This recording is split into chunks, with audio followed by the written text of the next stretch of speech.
Before you say anything, I do not hate Charlotte Flair or Jey Uso. I want to make that extremely clear because, while it is extremely annoying to see her constantly in the world title picture and not anyone else, I cannot deny the fact that she's arguably one of the best women's wrestlers of all time, who just happens to be related to arguably the best heel wrestler to ever live. And even though Jey Uso was born into a family that has names like The Rock, Rikishi, Roman Reigns, he still found a way to become incredibly over despite his family legacy in a true lightning in a bottle fashion that just can't be replicated. So by all means, I don't want you to get the wrong idea. Jey Uso definitely deserves this win for his hard work and effort, and Charlotte Flair will definitely provide a great matchup for whoever she chooses, whether it be Rhea Ripley again or Tiffany Stratton. It's just, well, I'd be lying if I said if out of all 60 competitors, these were the two best options. First of all, Charlotte Flair just did not need this win. Mainly because, last time I checked, she has not wrestled or even appeared for WWE since WrestleMania 39. Sure, it was a great match, but that doesn't change the fact that she hasn't been active in almost 2 years. And then in her first match back, she just pretty much handed the Royal Rumble win? Like,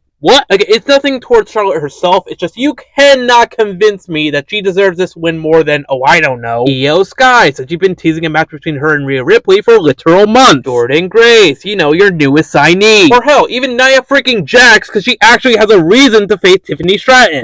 Look, I want this match as much as the next mark, it's just, this was just not the right way to do it. I mean, if Charlotte won the Elimination Chamber, or hell, maybe even the Queen of the Ring tournament for crying out loud, then I'd be way on board with it. It's just, the Royal Rumble was just not the right way to do it. Now, like I said before, it's nothing personal towards the performer himself. I mean, I genuinely believe that Jey Uso is doing some phenomenal work reinventing his career. I mean, after all, we are talking about someone who was originally just known as Tag Team Twin number 2 just a few years ago. It's just picking Jey Uso over anyone else in the Rumble is just a questionable decision at best. I mean, going off the post-show press conference, it seems that the Mania direction for Main Event Jey is against Gunther, which is a matchup that no one would be opposed to if they didn't just have this match 7 days before the Rumble! Now, it wasn't a bad match, don't get me wrong, it just wasn't a Mania main event level match. And even if it was, it would just end in one of two ways anyway. Either Jey predictably wins, making Gunther look weak in the process for losing to someone who is literally beaten 3 times in a row clean, or Gunther retains, making Jey Uso's win extremely pointless when you literally could have given it to anyone else who has a set Mania feud. I mean, overall, I just can't find a good reason to justify this overall baffling decision if you're just going to have him face Gunther again.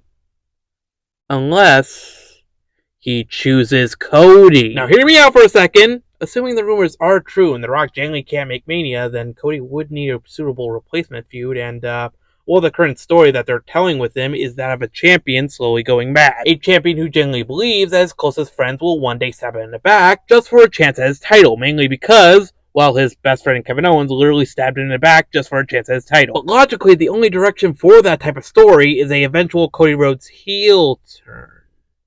And who better to turn heel on than his former tag team partner, who just happens to be one of the most over guys in the company. Ho! Now that, ladies and gentlemen, that's a match worthy of a WrestleMania main event.